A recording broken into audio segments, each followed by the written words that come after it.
It's usually a time when many people are in stores buying.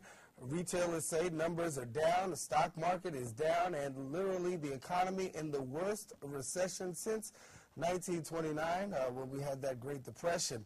Our guest in studio here to make a little bit of sense of it, talking about the auto industry and some of that. We know that there's a $15 billion bailout in Washington of the auto industry. And our guest now in studio, Marlene Cintron from Cintron and Associates. Thank you so much for sharing with us. My pleasure. We're glad to have you here as we're talking a lot about the state of the economy. It seems to be the talk of every major media outlet, and one can't avoid it because we know how bad it is. From the issue of the automakers in the auto industry, let's talk about that, the $15 billion bailout. How do you see this playing out, particularly in the minds and the hearts of consumers? Well, we're not sure what's going to happen with the bailout. Fact of the matter is that we're not sure if it's going to be voted out or how much it's going to be. I mean, they're still trying to, as of an hour ago, they were still trying to figure out what they wanted to do with that. So we're not quite sure what the package kind of looks like.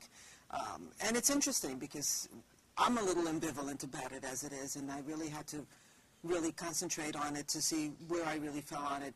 Fact of the matter is that the Republican position is no welfare for anyone, especially corporate welfare, and yet in the last 30 to 50 days we've been talking about $700 billion corporate bailout for Wall Street banks and now the auto industry.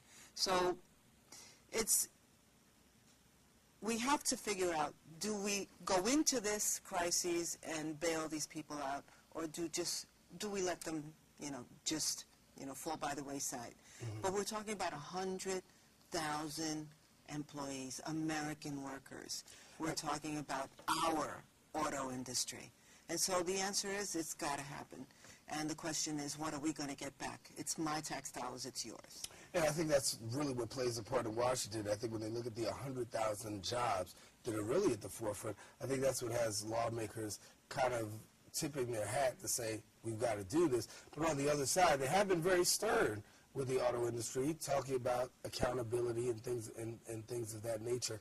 How do you see this in terms of the big three? How do you see that playing out in terms of the accountability factor? Are we going to see a greater sense of accountability? Because I know one of the things they talked about was more fuel-efficient vehicles, which we, the consumer, says, yay for it. Well, fact of the matter is that there has to be accountability. Everybody's flying by the seat of their pants. Fact of the matter is that this has never happened before.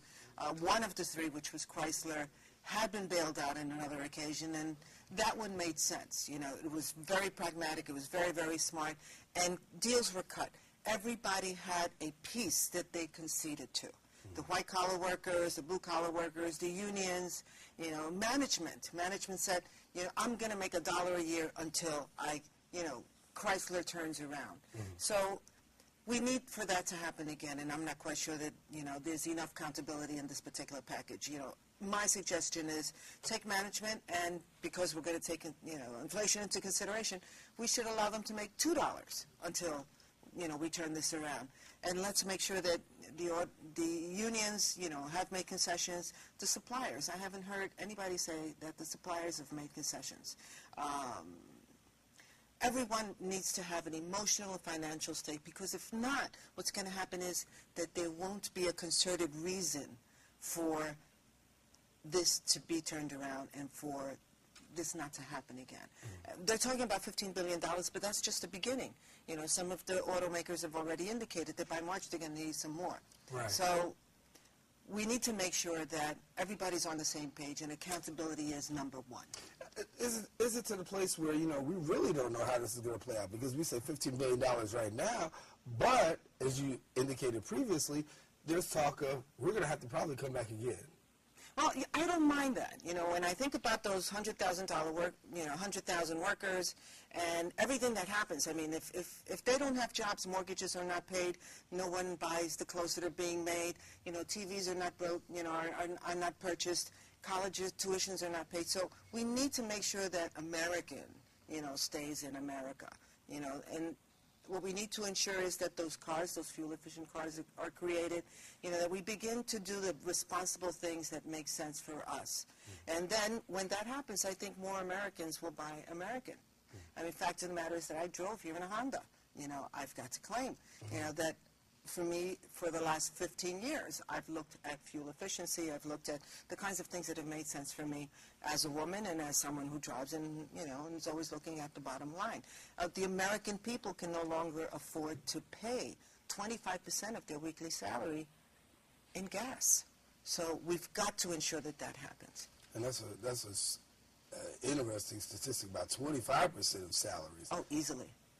Much less. Now, you haven't spoken to a car note.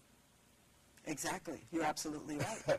So when you factor in the car note plus plus the price of gas, we know how, for those people who don't have a clue, because I want to say a clue, how important, because people say, well, what's the big thing about the auto industry? Why are we so concerned about the auto industry? Why? I think it's very representative of our history, our creativity, the initial development of manufacturing in America. We invented the car. We invented also the computer. But we're finding that all the things that we're inventing are being now produced by entities outside of the United States. They are the ones who are coming in with the efficiencies. They're the ones who are making the kind of cars that we want. And as a result, 49% of every single car that is purchased in the United States, especially in the last couple of years, has been a foreign car. So somewhere along the line, we have kind of lost who we are. We've always been the innovators. We've always been the ones who have kind of led the way.